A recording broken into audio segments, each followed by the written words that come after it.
ਗਾਵੇ ਕੋ ਤਾਣ ਹੋਵੇ ਕਸੈ ਤਾਣ, ਗਾਵੇ ਕੋ ਦਾਤ ਜਾਣੈ ਨਿਸ਼ਾਨ।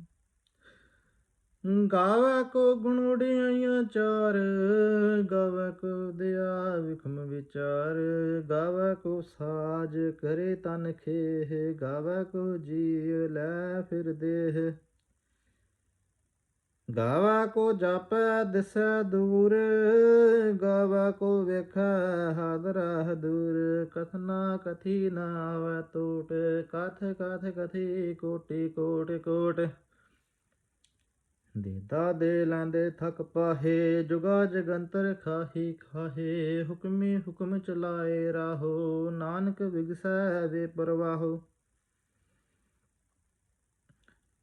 ਜਿਵੇਂ ਪਿਛਲੀਆਂ ਪੰਕਤੀਆਂ ਦੇ ਵਿੱਚ ਗੁਰੂ ਨਾਨਕ ਪਾਤਸ਼ਾਹ ਜੀ ਦੀ ਲਿਖੀ ਹੋਈ ਬਾਣੀ ਜਪਜੀ ਸਾਹਿਬ ਜੀ ਦੀ ਹੁਕਮ ਦੀ ਵਿਚਾਰ ਕੀਤੀ, ਉਹਦੀ ਮਰਿਆਦਾ ਦੀ ਵਿਚਾਰ ਕੀਤੀ। ਹੁਣ ਚੌਥੀ ਪੌੜੀ ਦੇ ਵਿੱਚ ਗੁਰੂ ਨਾਨਕ ਪਾਤਸ਼ਾਹ ਉਹਨੂੰ ਗਾਉਣ ਵਾਲਿਆਂ ਦੀ ਗੱਲ ਕਰਦੇ ਆ ਕਿ ਕੋਈ ਕਿਵੇਂ ਗਾਉਂਦਾ। ਪਹਿਲੀ ਪੰਕਤੀ 'ਚ ਕਹਿੰਦੇ ਗੁਰੂ ਨਾਨਕ ਪਾਤਸ਼ਾਹ ਨੇ ਕਹਿੰਦੇ ਗਾਵੈ ਕੋ ਤਾਣ ਹੋਵੈ ਕਿਸੈ ਤਾਣ, ਕਿ ਪ੍ਰਮਾਤਮਾ ਦੇ ਬਲ ਨੂੰ ਵੀ ਉਹ ਗਾ ਸਕਦਾ ਵਾ ਜਿਹਦੇ ਕੋਲ ਓਨਾ ਬਲ ਹੋਵੇ, ਜਿਹਨੂੰ ਕੁਛ ਪਤਾ ਵੀ ਹੋਵੇ ਉਹਦੇ ਬਾਰੇ। ਜੇ ਹੁਣ ਨਾਸਤਿਕ ਦੀ ਗੱਲ ਕਰੀਏ, ਜਿਹੜਾ ਕਹਿੰਦਾ ਮੈਂ ਪ੍ਰਮਾਤਮਾ ਦੀ ਹੋਂਦ ਨੂੰ ਨਹੀਂ ਮੰਨਦਾ, ਪ੍ਰਮਾਤਮਾ ਨੂੰ ਨਹੀਂ ਮੰਨਦਾ, ਤੇ ਉਹਨੂੰ ਕਿੱਥੋਂ ਗਾ ਲੈਣਾ? ਕਿਉਂਕਿ ਉਹ ਜਿੰਨੇ ਉਹਦੀ ਹੋਂਦ ਨੂੰ ਮਨਾ ਕਰਤਾ, ਮੁਨਕਰ ਹੋ ਗਿਆ ਜਿਹੜਾ ਉਹ ਤੋਂ, ਤੇ ਉਹ ਗਾ ਥੋੜਾ ਸਕਦਾ, ਉਹਨੂੰ ਕੁਛ ਪਤਾ ਹੀ ਨਹੀਂ ਹੈ। ਜਿਵੇਂ ਗੁਰੂ ਨਾਨਕ ਪਾਤਸ਼ਾਹ ਦੀ ਗੱਲ ਕਰਦੇ ਕਿ ਅਨਪੜ੍ਹ ਹੀ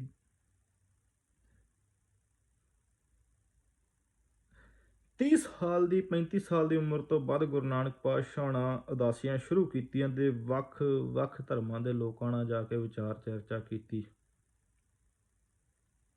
30 ਸਾਲ ਉਹਨਾਂ ਧਰਮਾਂ ਬਾਰੇ ਪੜ੍ਹਿਆ ਜਾਣਿਆ ਫੇਰ ਹੀ, ਕਿਉਂਕਿ ਜਿਵੇਂ ਗੁਰੂ ਨਾਨਕ ਪਾਤਸ਼ਾਹ ਕਹਿੰਦੇ ਵੀ ਜਿਹ 'ਚ ਤਾਣ ਹੋਵੇ ਉਹੋ ਹੀ ਉਹਦੇ ਤਾਣ ਨੂੰ ਗਾ ਸਕਦਾ, ਜਿਹਨੂੰ ਕੁਛ ਪਤਾ ਹੋਵੇ। ਜੇ ਸਾਨੂੰ ਪਤਾ ਹੀ ਨਹੀਂ ਕੁਛ, ਜੇ ਅਸੀਂ ਕਹਿ ਦਈਏ ਸਾਨੂੰ 5 ਨਮਾਜ਼ਾਂ ਤੋਂ ਸਿਵਾ ਮੁਸਲਮਾਨਾਂ ਬਾਰੇ ਕੁਛ ਪਤਾ ਨਹੀਂ, ਤੇ ਵੀਰ ਕਿਸੇ ਨਾਲ ਚਰਚਾ ਕਰਨ ਡੈ ਪਈਏ ਧਰਮ ਤੇ, ਕੀ ਕਰਾਂਗੇ? ਜੇ ਜੋਗੀਆਂ ਦੀ ਮੁੰਦਰਾਂ ਤੋਂ ਸਿਵਾ ਕੁਛ ਨਹੀਂ ਪਤਾ ਤੇ ਕੀ ਚਰਚਾ ਕਰਾਂਗੇ ਉਹਨਾਂ ਬਾਰੇ?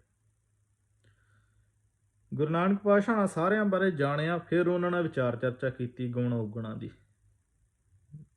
ਜਿਹੜੇ ਉਹ ਸਮੇਂ ਦੇ ਬਣੇ ਹੋਏ ਧਰਮ ਹੀ, ਉਹਨਾਂ ਦੇ ਵਿੱਚ ਜਿਹੜੇ ਗੁਣ ਔਗਣ ਆ ਗਏ, ਉਹਨਾਂ ਦੀ ਵਿਚਾਰ ਚਰਚਾ ਕੀਤੀ, ਜਿਹੜੇ ਲੋਕਾਂ 'ਚ ਆਏ ਸੀ ਗਾਂ। ਧਰਮ ਹਮੇਸ਼ਾ ਸੱਚ ਦਾ ਰਾਹ ਹੁੰਦਾ ਵਾ, ਗਾਂ ਜਿਹੜੇ ਕਰਿੰਦੇ ਗਲਤ ਹੋ ਸਕਦੇ, ਕਦੀ ਧਰਮ ਨਹੀਂ ਗਲਤ ਹੋ ਸਕਦਾ। ਤੇ ਉਵੇਂ ਜਿਵੇਂ ਗੁਰੂ ਨਾਨਕ ਪਾਤਸ਼ਾਹ ਨੇ ਪਹਿਲਾਂ ਜਾਣਿਆ, ਤੇ ਸਾਨੂੰ ਵੀ ਕਹਿੰਦੇ ਵੀ ਗਾ ਵੀ ਉਹ ਸਕਦਾ ਜਿਹਦੇ ਕੋਲ ਉਹਨਾਂ ਤਾਣ ਜਿਹੜਾ ਉਹਨੂੰ ਜਾਣਦਾ ਹੋਵੇ। ਕੋ ਕਰਕੇ ਜਾਣਨਾ ਬੜਾ ਜ਼ਰੂਰੀ ਹੈ, ਪੰਕਤੀ ਪੜ੍ਹ ਕੇ ਨਿਕਲ ਨਹੀਂ ਜਾਣਾ, ਇਹ ਕਰਕੇ ਸਮਝਣਾ ਬੜਾ ਜ਼ਰੂਰੀ ਹੈ। ਗਾਵੈ ਕੋ ਦਾਤ ਜਾਣੈ ਨਿਸ਼ਾਨ। ਕੋਹ ਬਹੁਤੀਆਂ ਜ਼ਮੀਨਾਂ ਦਿੱਤੀਆਂ ਹੋਈਆਂ, ਧਨ ਦੌਲਤ ਨੂੰ ਉਹਦੀ ਨਿਸ਼ਾਨੀ ਜਾਣ ਕੇ ਗਾਉਂਦਾ ਵਾ। ਕੋਹ ਇਹ ਜ਼ਿੰਦਗੀ ਮਨੁੱਖਾ ਦੇਹੀ ਦਿੱਤੀ ਹੋਈ ਇਹਨੂੰ ਜਾਣ ਕੇ ਗਾਉਂਦਾ ਵੀ ਧੰਨ ਆ ਤੂੰ ਸਾਨੂੰ ਦੇਹੀ ਦਿੱਤੀ ਆ। ਕੋਈ ਮਨ ਦੀ ਸ਼ਾਂਤੀ ਨੂੰ ਗਾਉਂਦਾ। ਵੱਖ ਵੱਖ ਆਪੋ ਆਪਣੇ ਹਿਸਾਬਾਂ ਨਾਲ ਗਾਉਂਦੇ ਆ। ਗੁਰੂ ਨਾਨਕ ਪਾਤਸ਼ਾਹ ਨੇ ਕਹਿਣਾ ਕਰਦੇ ਆ ਗਾਵੇ ਕੋ ਗੁਣ ਵਡਿਆਈਆਂ ਚਾਰ। ਉਹਦੀਆਂ ਕੋਈ ਵਡਿਆਈਆਂ ਨੂੰ ਗਾਉਂਦਾ ਵਾ, ਵੱਖ ਵੱਖ ਵਡਿਆਈਆਂ ਨੂੰ ਗਾਉਂਦਾ। ਜਿਵੇਂ ਅਸੀਂ ਕਹਿ ਦਿੰਦੇ ਆ ਕਿ ਇੱਕ ਜਿਵੇਂ ਵੀਰ ਨਾਲ ਗੱਲ ਹੋਣ ਡਈ ਸੀ ਕਿ ਧਰਮ ਦਾ ਸੀ, ਤੇ ਪਹਿਲਾਂ ਉਹਨੇ ਬੜੀ ਵਧੀਆ ਗੱਲਾਂ ਕੀਤੀਆਂ ਕਿ ਪ੍ਰਮਾਤਮਾ ਇੱਕ ਸਾਰੇ ਦੱਸਣ ਹੀ ਆਉਂਦੇ ਆ, ਗਾੜੀ ਰਹਿਬਰੀ ਆ। ਮੁੜ ਕੇ ਜਾ ਕੇ ਕਹਿੰਦਾ ਜਿਹੜਾ ਉਹ ਬੰਦਾ ਤਰੂ ਜਿਹੜਾ ਸਾਡੇ ਧਰਮ ਚ ਆਊਗਾ, ਦੂਜਾ ਨਹੀਂ। ਤੇ ਮਨੁੱਖ ਦੇ ਵਿੱਚ ਉਹ ਗੁਣ ਹੁੰਦੇ ਜੋ ਪ੍ਰਮਾਤਮਾ ਤੋਂ ਪੈਦਾ ਹੁੰਦੇ ਆ। ਗੁਣ ਕਿਸੇ 'ਚ ਇੱਕ ਆ, ਕਿਸੇ 'ਚ ਦੋ, ਬਸ ਸਰਬ ਕਿਸੇ 'ਚ ਨਹੀਂ, ਸਾਰੇ ਪ੍ਰਮਾਤਮਾ ਵਾਲੇ ਗੁਣ। ਤੇ ਜੇ ਪ੍ਰਮਾਤਮਾ, ਅਸੀਂ ਮਹਾਰਾਜਾ ਰਣਜੀਤ ਸਿੰਘ ਨੂੰ ਕਹਿੰਦੇ ਵੀ ਉਹਦੇ ਦਰਬਾਰ ਦੇ ਵਿੱਚ ਹਰ ਧਰਮ ਦਾ ਬੰਦਾ ਹੀ, ਸਾਰਿਆਂ ਧਰਮਾਂ ਦਾ ਸਤਿਕਾਰ ਹੁੰਦਾ ਸੀ, ਤੇ ਫਿਰ ਉਹ ਇੱਕ ਰਾਜਾ ਸੀ, ਉਹ 'ਚ ਗੁਣ ਹੀ ਇਹ, ਤੇ ਰੱਬ ਤੋਂ ਹੀ ਗੁਣ ਪੈਦਾ ਹੋਇਆ, ਇੱਕ ਬੰਦੇ 'ਚ ਆਇਆ। ਤੇ ਕੀ ਜੇ ਉਹ ਸਾਰਿਆਂ ਦਾ ਸਤਿਕਾਰ ਕਰਦਾ, ਪਰਮਾਤਮਾ ਨਾਲ ਸਾਰਿਆਂ ਦਾ ਸਤਿਕਾਰ ਕਰਦਾ, ਉਹ ਸਿਰਫ ਇੱਕੋ ਧਰਮ 'ਚ ਜਾ ਕੇ ਮੁਕਤੀ ਪ੍ਰਾਪਤ ਹੁੰਦੀ ਹੈ। ਨਹੀਂ, ਚਾਹੇ ਕੋਈ ਕਿਸ ਧਰਮ 'ਚ ਹੈ ਵਾ, ਕੋਈ ਕਿਸੇ ਨੂੰ ਹਿੰਦੂ, ਮੁਸਲਿਮ, ਸਿੱਖ, ਈਸਾਈ, ਬੋਧੀ, ਜੈਨੀ, ਕਿਸੇ ਵੀ ਧਰਮ ਨੂੰ ਕੋਈ ਮੰਨਦਾ, ਕਿਸੇ ਨੂੰ ਕੋਈ ਮੰਨਦਾ ਕਿ ਨਹੀਂ, ਸਾਰਿਆਂ ਨੂੰ ਇੱਕੋ ਜਿੱਕੇ ਉਹ ਰੱਬ ਮੌਕੇ ਦਿੰਦਾ, ਸਾਰਿਆਂ ਨੂੰ ਇੱਕੋ ਜਿੱਕਾ ਵਰਤਾਉਂਦਾ ਵਾ। ਮਾਨਸ ਕੀ ਰੂਪ ਜੋਤ ਸਭ ਹੈ ਇੱਕ ਪਹਿਚਾਨ ਦੋ।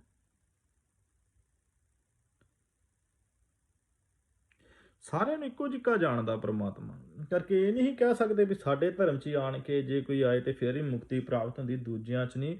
ਜਿਹੜਾ ਨਹੀਂ ਸਾਡੇ ਧਰਮ 'ਚੋਂ ਮੁਕਤ ਨਹੀਂ, ਉਹਦਾ ਗੁਣ ਵਾ ਇਹ ਵੀ ਵੱਖ-ਵੱਖ ਗੁਣਾਂ 'ਚ ਇੱਕ ਗੁਣ ਉਹ ਵੀ ਹੈ ਵੀ ਸਾਰਿਆਂ ਨੂੰ ਇੱਕੋ ਜਿਹਾ ਜਾਣਦਾ ਵਾ।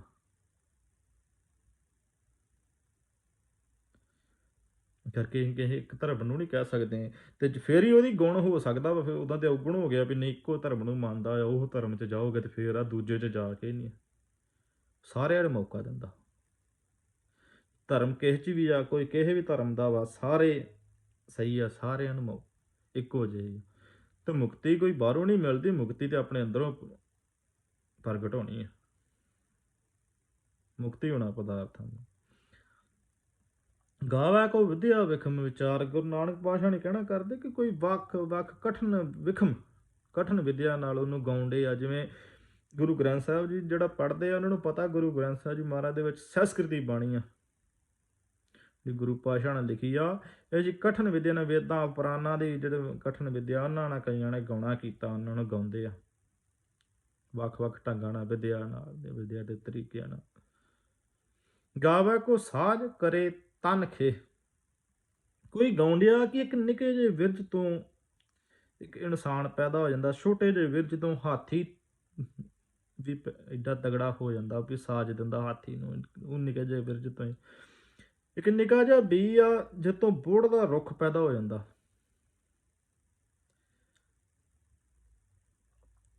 ਗਾਵੈ ਕੋ ਸਾਜ ਨਾ ਕਰਨ ਦਾ ਨਿੱਕੇ ਜਿਹੇ ਬੀ ਤੋਂ, ਪਰ ਤਨ ਖੇ ਮੁੜ ਕੇ ਜਦੋਂ ਇਨਸਾਨ ਦਾ ਵੀ ਸੜਦਾ ਵਾ, ਨਿੱਕੇ ਜਿਹੇ ਕੁੱਜੇ 'ਚ ਆ ਜਾਂਦਾ, ਭਾਵੇਂ ਕੋਈ ਕਿੱਡਾ ਵੀ ਬਲਵਾਨ,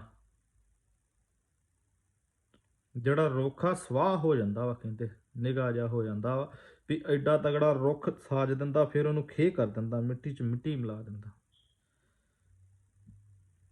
ਗਾਵੈ ਕੋ ਜੀ ਲੈ ਫਿਰਦੇ, ਵੀ ਇੱਕ ਦੇਹ ਸਾਜ ਕੇ ਉਹ 'ਚ ਜਾਨ ਪਾ ਦਿੰਦਾ ਵਾ, ਫਿਰ ਉਹਨੂੰ ਵਾਪਸ ਲੈ ਲੈਂਦਾ ਵਾ। ਅੱਜ ਤੱਕ ਜੇ ਕੋਈ ਮਰ ਜੇ ਤਾਂ ਡਾਕਟਰ ਵਿੱਚ ਜਾਨ ਨਹੀਂ ਪਾ ਸਕਦੇ।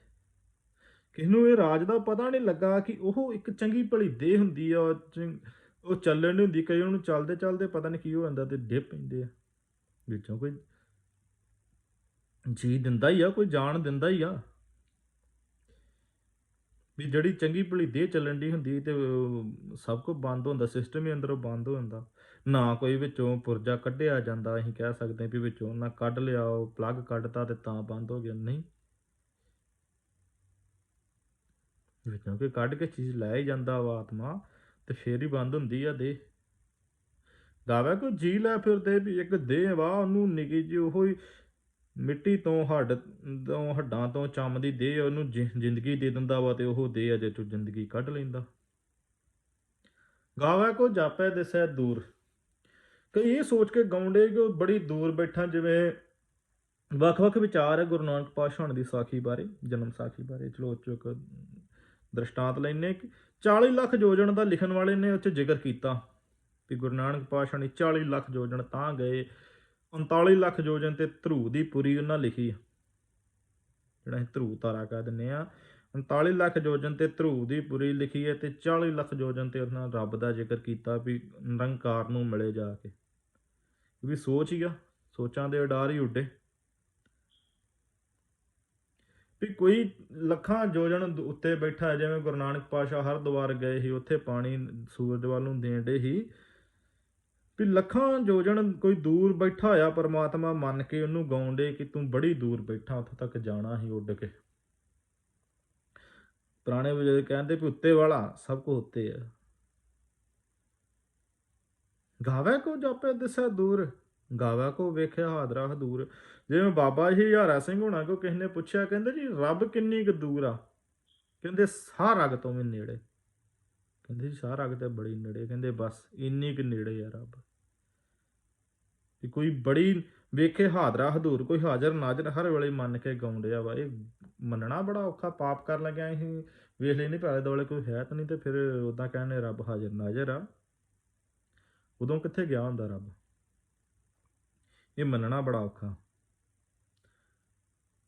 ਬਾਬਾ ਜੀ ਕਹਿੰਦੇ ਹੁੰਦੇ, ਕਹਿੰਦੇ ਖੁਦੀ ਮਿੱਟੀ ਖੁਦਾ ਹੁਆ, ਵੀ ਆਪਣੇ ਖੁਦੀ ਮੈਂ ਮੇਰੀ ਨੂੰ ਮਿਟਾ ਲਓ ਤੇ ਰੱਬ ਉਸੇ ਵੇਲੇ ਦਿਖ ਜਾਂਦਾ। ਜੇ ਰੱਬ ਬੰਦੇ ਦੇ ਵਿੱਚ ਹੀ ਆ, ਸਾਹ ਰਗ ਤੋਂ ਵੀ ਜਿਹੜੇ ਵੀ ਕੋਈ ਹਾਜ਼ਰ ਨਾਜ਼ਰ ਰੱਬ ਨੂੰ ਜਾਣ ਕੇ ਗਾਉਣ ਡਿਆ ਵੀ ਰੱਬ ਤੇ ਹਰ ਵੇਲੇ ਨਾਲ। ਕਥਨਾ ਕਥੀ ਨਾ ਆਵੈ ਤੋਟ, ਕਥ ਕਥ ਕਥੀ ਕੋਟੀ ਕੋਟ ਕੋਟ। ਵੀ ਲੱਖਾਂ ਤਰ੍ਹਾਂ ਦੇ ਕਥਨ ਕਰਦੀਆਂ, ਕੋਈ ਦੂਰ ਗਾਉਣ ਡਿਆ ਵਾ, ਕੋਈ ਨੇੜੇ ਗਾਉਣ ਡਿਆ, ਕੋਈ ਕੁਦਰਤ ਵਸਿਆ ਗਾਉਣ ਡਿਆ ਵਾ, ਕੋਈ ਕਿਸ ਤਰ੍ਹਾਂ ਗਾਉਣ ਡਿਆ ਵਾ। ਵੀ ਲੱਖਾਂ ਕਰੋੜਾਂ ਤਰ੍ਹਾਂ ਦੇ ਕਥਨੀਆਂ ਕਰੀ ਜਾਣ ਡੇ ਆ, ਹੋ ਚੁੱਕੀਆਂ ਵਾ, ਗਾਂਹ ਹੋਣ ਡੀਆਂ ਵਾ।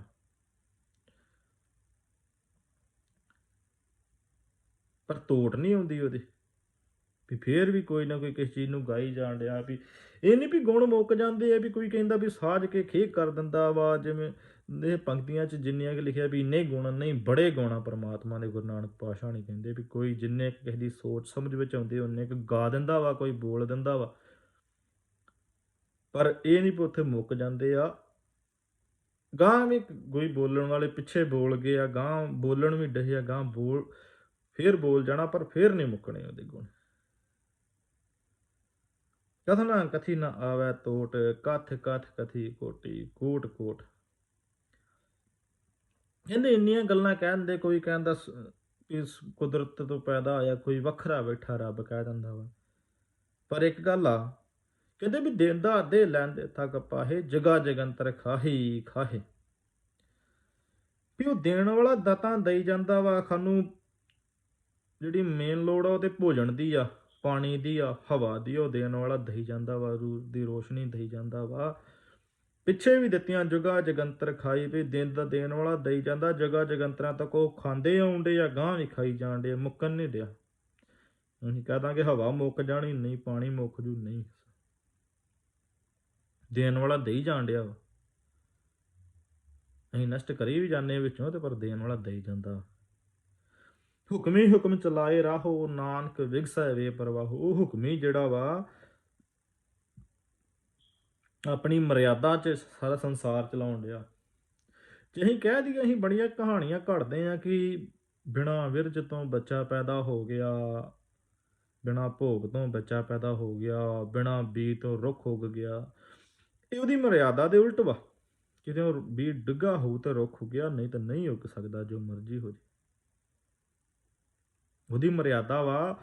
ਜੇ ਅਕਸਰ ਨੂੰ ਉਹਨੇ ਸੰਸਾਰ ਦੀ ਬਣਾਈ ਆ। ਜੇ ਇੱਕ ਸਾਧ ਜੰਮਦਾ ਵਾ, ਉਹ ਵੀ ਉਹ ਹਿਸਾਬ ਨਾਲ ਮਾਂ ਦੇ ਪੇਟ 'ਚੋਂ ਜੰਮਦਾ। ਗੁਰੂ ਨਾਨਕ ਪਾਤਸ਼ਾਹ ਨੇ ਜਨਮ ਲਿਆ, ਦੇਹ ਨੇ ਇੱਕ ਨੇ ਜਨਮ ਲਿਆ, ਉਹਨਾਂ ਦੀ ਨੇ ਆਤਮਾ ਤੇ ਅਮਰ। ਜੇ ਕੋਈ ਸਾਧਕ ਜਿੱਡਾ ਵੀ ਜੰਮਦਾ ਵਾ, ਅਸੀਂ ਕਹਿ ਦਿੰਦੇ ਜੀ ਫਲਾਣਾ ਜੰਮਿਆ ਨੇ 5 ਕਦਮ ਤੁਰਿਆ, ਕਿਸੇ ਨੇ ਆਖੇ ਜੇ ਉਂਗਲੀ ਖੜੀ ਕੀਤੀ, ਕਿਸੇ ਨੇ ਅਸਮਾਨ। ਨਹੀਂ, ਬੱਚਾ ਹਰ ਇੱਕ ਜੰਮਿਆ, ਜਿਹੜਾ ਵੀ ਜੰਮਿਆ, ਭਾਵੇਂ ਸਾਧ ਜੰਮਿਆ ਤੇ ਭਾਵੇਂ ਚੋਰ ਜੰਮਿਆ, ਉਹ ਇੱਕੋ ਮਰਿਆਦਾ ਨਾਲ ਜੰਮਿਆ। ਜੋ ਤੋ ਬ੍ਰਾਹਮਣ ਬ੍ਰਾਹਮਣੀ ਜਾਇਆ, ਧਵਾਨ ਬਾਟ ਕਾਹੇ ਨਹੀਂ ਆਇਆ। ਜਿਵੇਂ ਭਗਤ ਕਬੀਰ ਸਾਹਿਬ ਕਹਿੰਦੇ ਆ ਵੀ ਤੂੰ ਫਿਰ ਹੋਰ ਰਸਤੇ ਕਿਉਂ ਨਹੀਂ ਆਇਆ? ਜਦੋਂ ਤੂੰ ਬ੍ਰਾਹਮਣ ਵੀ ਬ੍ਰਾਹਮਣੀ ਦਾ ਜਾਇਆ ਵਾ, ਫਿਰ ਤੂੰ ਹੋਰ ਰਸਤੇ ਕਿਉਂ ਨਹੀਂ ਆ ਗਿਆ? ਉਹ ਰਸਤੇ ਕਿਉਂ ਆਇਆ ਜਿੱਥਾਂ ਨਹੀਂ ਮੈਂ ਆਇਆ। ਇਹ ਗੱਲ ਨਹੀਂ ਹੈ ਵੀ ਜੇ ਅਸੀਂ ਕਹਿ ਦਈਏ ਕਹਾਣੀਆਂ ਘੜਦੇ ਸੀ ਨਾ ਆਪਣੇ, ਕੋਈ ਜਿਹਨੂੰ ਅਸੀਂ ਮੰਨਦੇ, ਇਸ ਨੂੰ ਅਸੀਂ ਕੋਈ ਨਾ ਵੱਖਰਾ ਦੁਨੀਆ ਤੋਂ ਸਾਬਤ ਕਰਨਾ ਚਾਹੁੰਦੇ ਕਿ ਇਹ 'ਚ ਸ਼ਕਤੀਆਂ, ਇਹ ਉੱਡ ਲੈਂਦਾ ਵਾ, ਇਹ ਰੋਟੀਆਂ ਪੈਦਾ ਕਰ ਦਿੰਦਾ ਵਾ। ਇਹੋ ਚੱਕਰਾਂ 'ਚ ਅਸੀਂ ਬਹੁਤੀਆਂ ਜਿਹੜੀਆਂ ਵਾ ਕਰਾਮਾਤਾਂ ਨੂੰ ਜਨਮ ਦੇਈ ਜਾਂਦੇ। ਕਰਾਮਾਤ ਸਾਧਾਂ ਵੱਲੋਂ ਘੱਟ ਕਰੀ ਹੁੰਦੀਆਂ ਵਾ, ਗਾੜੀ ਚੇਲੇ ਬਹੁਤੀਆਂ ਬਣਾ ਦਿੰਦੇ ਆ। ਕੋਈ ਵੀ ਹੈ, ਜਿੱਥੇ ਵੀ ਮੰਨ ਲਓ। ਤੇ ਵੀ ਅਸੀਂ ਇਹ ਵੀ ਸਾਬਤ ਕਰਨਾ ਚਾਹੁੰਦੇ ਵੀ ਇਹ ਜੰਮਿਆ ਵੀ ਕੋਈ ਵੱਖ ਤਰੀਕੇ ਨਾਲ ਹੈ। ਨਹੀਂ, ਸਾਰੇ ਇੱਕ ਹੀ ਉਹਦੀ ਮਰਿਆਦਾ ਵਿੱਚ ਜੰਮੇ ਆ, ਇੱਕ ਹੀ ਹੁਕਮ 'ਚ ਜੰਮੇ ਆ, ਜਿਵੇਂ ਉਹਨੇ ਬਣਾਈ ਆ। ਚਾਹੇ ਚੋਰ ਆਉਂਦਾ, ਚਾਹੇ ਸਾਧ। ਜੇ ਕਿ ਮਰਿਆਦਾ ਉਲਟਦੀ, ਫਿਰ ਸਾਧ ਹੀ ਕਾਹਦਾ? ਜਿਹਨੂੰ ਆਪਣੇ ਆਪ ਨੂੰ ਸਾਧਿਆ ਨੇ ਗਿਆ, ਦੁੱਖ ਹੀ ਨਹੀਂ ਵੇਖਿਆ ਗਿਆ, ਫਿਰ ਉਹ ਅਸੀਂ ਸਾਧ ਨਹੀਂ ਕਹਿ ਸਕਦੇ ਜਿਹਦੇ ਕੋਲ ਦੁੱਖ ਨਹੀਂ ਵੇਖਿਆ ਗਿਆ, ਜਿਹਦੇ ਕੋਲ ਮਰਿਆਦਾ 'ਚ ਨਹੀਂ ਚੱਲਿਆ ਗਿਆ। ਸਾਧ ਤੇ ਉਹ ਵਾ ਕਿ ਜਿਹਦਾ ਉਹਦੀ ਮਰਿਆਦਾ 'ਚ ਚੱਲੇ, ਨਾ ਕਿ ਮਰਿਆਦਾ ਨੂੰ ਆਪਣੇ ਅਨੁਸਾਰ ਚਲਾਵੇ। ਹੁਕਮੀ ਹੁਕਮ ਚਲਾਏ ਰਾਹੋ, ਨਾਨਕ ਵਿਗਸੈ ਬੇਪਰਵਾਹ। ਬੇਪਰਵਾਹ ਵੇਖ ਕੇ ਖੁਸ਼ ਹੁੰਦਾ ਵਾ, ਤੇ ਉਹਦੇ ਜਿਹੜੇ ਬੇਪਰਵਾਹ ਵਾ, ਜਿਹੜੇ ਉਹਦੇ ਹੁਕਮ 'ਚ ਚੱਲਣ ਵਾਲੇ, ਉਹ ਵੀ ਵੇਖ ਕੇ ਖੁਸ਼ ਹੁੰਦੇ ਆ। ਤੇ ਜੇ ਅਸੀਂ ਗੁਰਬਾਣੀ ਨੂੰ ਰੱਟੇ ਹੀ ਮਾਰੀ ਗਏ, ਜਿਵੇਂ ਪਹਿਲੀਆਂ ਪੰਕਤੀਆਂ, ਗਾਵੈ ਕੋ ਤਾਣ ਹੋਵੇ ਕਿਸੇ ਤਾਣ, ਗਾਵੈ ਕੋ ਦਾਤ ਜਾਣੇ ਨਿਸ਼ਾਨ, ਕਰਕੇ ਲੰਘ ਗਏ, ਤੇ ਫਿਰ ਸਮਝ ਹੀ ਨਹੀਂ ਲੱਗੀ, ਤੇ ਫਿਰ ਕੀ ਇਹ ਪੜ੍ਹਨ ਤੇ ਰਹਿ ਜਾਣਾ, ਅਸੀਂ ਉਹਦਾ ਤਾਣ ਨਹੀਂ ਜਾਣਨ ਦੀ ਕੋਸ਼ਿਸ਼ ਕਰਨੀ। ਸਮਝਾਂਗੇ ਤੇ ਤਾਣ, ਗੁਰਬਾਣੀ ਨੇ ਬੜਾ ਕੁਝ ਸਮਝਾਉਣਾ ਕਰਨਾ ਵਾ, ਪਰ ਫਰਕ ਇਹ ਆ ਕਿ ਜਿਹੜੇ ਇੰਨੇ ਸਾਲਾਂ ਦੇ ਉਹ ਰੱਟੇ ਮਾਰਦੇ ਆਉਂਦੇ ਆ, ਉਹਨੂੰ ਇੱਕ ਵਾਰੀ ਹੌਲੀ ਕਰਕੇ ਸਮਝ ਲਓ, ਫਿਰ ਸ਼ੁਰੂ ਕਰ ਲਿਓ, ਕੋਈ ਗੱਲ ਨਹੀਂ। ਜਦੋਂ ਇੱਕ ਵਾਰੀ ਸਮਝ ਆਉਣੀ ਸ਼ੁਰੂ ਹੋ ਗਈ ਨਾ, ਗੁਰਬਾਣੀ ਕਹਿਣਾ ਕੀ ਕਰਨ ਦੀ ਆ, ਵੀ ਗੁਰੂ ਪਾਤਸ਼ਾਹ ਨੇ ਜਿਹੜੀ ਇੱਕ ਪੰਕਤੀ ਲਿਖੀ, ਉਹ 'ਚ ਸਮਝਾਉਣਾ ਕੀਤਾ ਵਾ, ਨਾ ਕਿ ਉਹ ਕੋਈ ਮੰਤਰ ਰਟਣਾ, ਕਿ ਉਹ ਪੜਿਆ ਤੇ ਉੱਤੋਂ ਸ਼ਕਤੀਆਂ ਆਉਣੀਆਂ, ਉੱਡ ਕੇ ਉੱਧਰ ਨੂੰ ਝਾੜੂ ਤੇ ਉੱਡ ਕੇ ਉੱਧਰ ਨੂੰ, ਬਸ ਇਹੋ ਜਿਹੀਆਂ ਕਹਾਣੀਆਂ ਸੁਣ ਸੁਣ ਕੇ ਅਸੀਂ ਉੱਡਣ ਦੇ ਚੱਕਰਾਂ 'ਚ ਹੋ ਗਏ। ਨਹੀਂ, ਗੁਰਬਾਣੀ ਨੂੰ ਸਮਝਣਾ ਪੈਣਾ ਵਾ, ਚਾਹੇ ਜਿੱਡਾ ਮਰਜ਼ੀ ਸੂਝਵਾਨ ਸੰਤ ਸੇ ਮਸਕੀਨ ਹੀ, ਇੱਕ ਕਥਾਵਾਚਕ ਹੈ ਜਿਵੇਂ, ਤੇ ਉਹ ਵੀ ਬਾਣੀ ਨੂੰ ਨਾ ਪੜ੍ਹਿਆ, ਕਿਤਾਬਾਂ ਪੜ੍ਹੀਆਂ, ਸਮਝਿਆ, ਵਿਚਾਰਿਆ, ਫਿਰ ਉਹਨਾਂ ਨੂੰ ਕੋਈ ਪਤਾ ਲੱਗਾ। ਜੇ ਕਹੋ ਉੱਤੋਂ ਅਲੌਕਿਕ ਗਿਆਨ ਹੋ ਗਿਆ, ਤੇ ਆਉਂਦਿਆਂ ਪੈਦਾ ਹੋ ਗਏ ਵੱਖਰੇ, ਵੱਖਰਾ ਕੋਈ ਨਹੀਂ ਪੈਦਾ ਹੋਇਆ, ਸਾਰੇ ਇੱਕ ਮਰਿਆਦਾ 'ਚ ਪੈਦਾ ਹੋਇਆ। ਪੜ੍ਹੋਗੇ ਤੇ ਤੁਹਾਨੂੰ ਵੀ ਸਮਝ ਆਉਣੀ ਆ, ਨਹੀਂ ਤੇ ਫਿਰ ਮੂਰਖ ਬਣਾਉਣ ਵਾਲੇ ਤੇ ਬਣਾਈ ਜਾਂਦੇ, ਤੇ ਫਿਰ ਕੀ ਕਹਿੰਦੇ ਹੁੰਦੇ ਆ ਵੀ ਆ ਜਿਹੜੀ, ਤੇ ਕੋਈ ਨਾ ਕੋਈ ਆ ਹੀ ਜਾਣਾ, ਫਿਰ ਭੇਡਾਂ ਹੀ ਮਗਰ ਲੱਗਣੀਆਂ। ਗੁਰੂ ਦੇ ਪਿਆਰੇ ਸਿੱਖ ਵੀ ਸਮਝਾਉਣਾ ਕਰਦੇ, ਇੰਨੀ ਵਧੀਆ ਕਥਾ ਕਰਨੀ ਕਈ ਕਰਦੇ ਆ, ਹਨਾ, ਅਸੀਂ ਤੇ ਚਲੋ ਗੱਲਾਂ ਦੀ ਵਿਚਾਰ ਹੀ ਕਰਦੇ ਆ, ਐਡੀ ਵਧੀਆ ਕਥਾ ਕਰਦੇ ਆ। ਕਥਾਕਾਰਾਂ ਦੇ ਫਿਰ ਮੁੱਲ ਤਾਂ ਹੀ ਪੈਂਦਾ ਜੇ ਅਸੀਂ ਸਮਝਾਂਗੇ ਕੁਛ, ਵੀ ਪਾਠੀ ਪੜ੍ਹ ਕੇ ਕੰਧਾਂ ਸੁਣ ਗਈਆਂ, ਅਸੀਂ ਕੁਛ ਸੁਣਿਆ ਹੀ ਨਾ, ਵੀ ਗੁਰੂ ਗ੍ਰੰਥ ਸਾਹਿਬ ਘਰ ਲਿਆਂਦਾ ਤੇ ਉਹਦਾ ਕੁਛ ਸੁਣਿਆ ਹੀ ਨਾ, ਵੀ ਕਹਿਣ ਕੀ ਡੇ, ਕੀ ਕਹਿ ਗਏ 1430 ਅੰਗ, ਬਸ ਪਾਠੀਆਂ ਨੂੰ ਖਵਾਲਤਾ, ਕੋਈ ਲਾਹਾ ਥੋੜਾ ਵਾ ਰੋਟੀਆਂ ਖਵਾ ਕੇ। ਨਹੀਂ ਏਡਾ, ਜੇ ਕੋਈ ਘਰ 'ਚ ਇੱਕ ਮੰਤਰੀ ਵੀ ਆ ਜਾਏ ਨਾ, ਤੇ ਉਹਦਾ ਵੀ ਅਸੀਂ ਆਦਰ ਮਾਣ ਕਰਦੇ ਹਾਂ, ਉਹਦੇ ਲਾਗੇ ਬਹਿੰਦੇ ਆ, ਤੇ ਏਡਾ ਤਗੜਾ ਜਿਹੜਾ ਦੁਨੀਆ ਦਾ ਮਾਲਕ ਆਇਆ ਘਰ 'ਚ, ਦੇ ਅੰਦਰ ਬਸ ਰੱਖਿਆ, ਤੇ ਕੋਈ ਬੈਠਾ ਲਾਗੇ, ਆਖਿਆ ਜੀ ਗਵਾਂਢੀਆਂ ਨੇ ਆਖਿਆ ਲਾਗੇ ਬਹਿ ਜਾਓ, ਅਸੀਂ ਆਪਣਾ ਕੰਮ ਕਰਨਾ। ਵਿਆਹ ਤੋਂ 10 ਦਿਨ ਬਾਅਦ 'ਚ ਰਖਾ ਲਿਆ ਕਰੋ ਅਖੰਡ ਪਾਠ, 10 ਦਿਨ ਪਹਿਲਾਂ ਰਖਾ ਲਿਆ ਕਰੋ, ਪਰ ਲਾਗੇ ਬਹਿ ਕੇ ਸੁਣਿਆ ਕਰੋ, ਚੀਓ ਵਾਟਾ ਨਾ ਪਾਇਆ ਕਰੋ। ਬਾਣੀ ਸੁਣਨ ਵਾਸਤੇ ਤੇ ਸਮਝਣ ਵਾਸਤੇ ਆ, ਨਾ ਕਿ ਚੀਓ ਵਾਟੇ ਪਾਉਣ ਵਾਸਤੇ ਲਾਗੇ, ਵੀ ਬਸ ਪੈਸੇ ਦੇ ਕੇ ਪੜ੍ਹਾਤੀ, ਇਹ ਕੰਮਾਂ 'ਚ ਮੁਕਾਇਆ ਨਾ ਕਰੋ। ਕੋਸ਼ਿਸ਼ ਕਰਿਆ ਕਰੋ ਬਾਣੀ ਆਪ ਪੜ੍ਹੋ। ਵਾਹਿਗੁਰੂ ਜੀ ਕਾ ਖਾਲਸਾ, ਵਾਹਿਗੁਰੂ ਜੀ ਕੀ ਫਤਿਹ।